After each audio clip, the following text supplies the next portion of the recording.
আজকে দুটো রান্না নিয়ে এসেছি। একটি হচ্ছে মসুর ডালের ভর্তা, আরেকটি হচ্ছে সিলভার কাপ মাছ। তো সিলভার কাপ মাছ আমার বাসার সবাই অনেক পছন্দ করে। একদম তাজা ছিল সিলভার কাপ মাছটি। আর এই মাছটা ছোট ছোট পিস করে কেটে নিয়েছি। এটা খুবই নরম মাছ, একটু নাড়াচাড়া দিলেই ভেঙে যায়। মাছটা দুভাবে রান্না করি, শুধু পেঁয়াজ দিয়ে দু পেঁয়াজা করি, তেল দিয়ে একদম পানি ছাড়া। আর আজকে মূলা দিয়ে রান্না করেছি। মূলা শাক নিয়ে এসেছিলাম বাজার থেকে, একদম কচি কচি ছোটো মূলাগুলোকে ছোট ছোট পিস করে হালকা পানিতে একটু বয়েল করে নিয়েছি। তারপরে হচ্ছে মশলাগুলোকে একটা বাটিতে ধনে গুঁড়া, জিরে গুঁড়া, হলুদ গুঁড়া, মরিচ গুঁড়া, স্বাদ মতো সব নিয়ে লবণ দিয়ে পানি দিয়ে একটু গুলিয়ে নিয়েছি। তারপর তেল দিয়ে কড়াইতে যথাক্রমে পেঁয়াজ, কাঁচামরিচ, গুলিয়ে রাখা মশলাগুলো দিয়ে ভালো করে কষিয়ে নিয়েছি। ওই কষানো মশলার মধ্যে আমি মাছগুলো দিয়ে বেশ কিছুক্ষণ ভালো করে কষাবো, যেন মশলাগুলো মাছের ভেতরে ঢুকে যায়।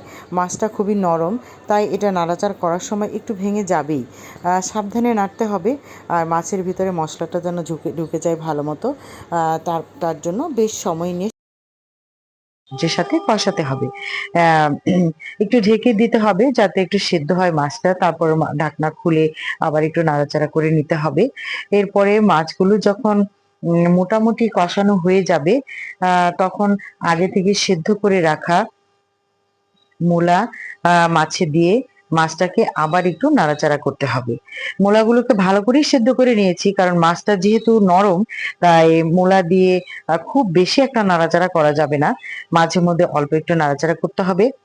এরপর মূলা দেওয়ার পরে মাছ, মূলা, মশলা সবকিছু ভালো করে উল্টে পাল্টে একত্র করে ভালো করে মিশিয়ে নিতে হবে। এবার একটু ঢেকে দিয়ে হালকা পানি দিয়ে মাছ এবং মূলাকে আবার একটু সেদ্ধ করতে হবে। খুব একটা পানি না, এটা পানি থাকবেই না বলা যায়, পানিটা শুকিয়ে নিতে হবে। যেটুকু না দিলেই চলে না, সেটুকু দিয়েই করতে হবে। এই তরকারিটা কিন্তু অসম্ভব টেস্টি হয়। মূলার ফ্লেভারটাও থাকে না। হালকা আমি একটু জিরে দেই, 1 চিমটির একটু বেশি, 2 চিমটি বলতে পারেন। লবণটা স্বাদ মতো, লবণটা টেস্ট করে নেবেন তরকারির মাঝে, নাহলে কিন্তু সবকিছুই একদম নষ্ট হয়ে যাবে লবণ ঠিক মতো না হলে। আর এভাবে মাছটা রান্না করে আপনারা খেয়ে দেখবেন, বলতেই হবে যে অসম্ভব মজার। কচি মূলা দিয়ে রান্না করবেন, আর মাছটা একটু ভেঙে যেতে পারে। তারপরে একদম বাজার থেকে টাটকা ধনেপাতা নিয়ে এসেছি, ধনেপাতা কুচি নামানোর আগে দিয়ে তারপরে আবার একটু ঢাকনা দিয়ে জাস্ট 30 সেকেন্ডের মতো ফ্লেভারটা যেন মিশে যায় ধনেপাতার, ওই জন্য ঢেকে রাখা। তারপর ঢাকনা খুলে জালটা নিভিয়ে দিয়ে মাছটাকে নামিয়ে নিতে হবে। বেশ, আমার মাছ হয়ে গেল। এরপরে আমি আজকে মসুর ডালের ভর্তা করেছি। মসুর ডালটা ভালো করে ধুয়ে আস্ত কাঁচামরিচ, রসুন কুচি আর 1 চিমটি হলুদ দিয়ে পরিমাণ মতো পানি দিয়ে সেদ্ধ করতে হবে। পানিটা এমন ভাবে দিতে হবে যেন পানিটা একদম শুকিয়ে যায়।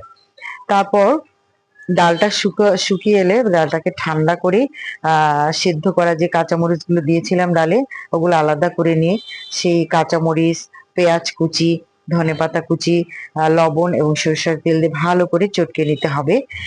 তারপর সেদ্ধ করে রাখা ডালগুলো দিয়ে সেই পেঁয়াজ মরিচের সাথে ভালো করে মাখিয়ে নিতে হবে। সরিষার তেলটা যত বেশি দিবেন তত স্বাদ হবে। এই ভর্তাটাও কিন্তু খুবই মুখরোচক। এই ভর্তাটা ভালো করে সিদ্ধ করতে জানতে হবে, একদম শুকিয়ে ফেলতে হবে। ভালো লাগলে চ্যানেলটি সাবস্ক্রাইব করে পাশে থাকবেন।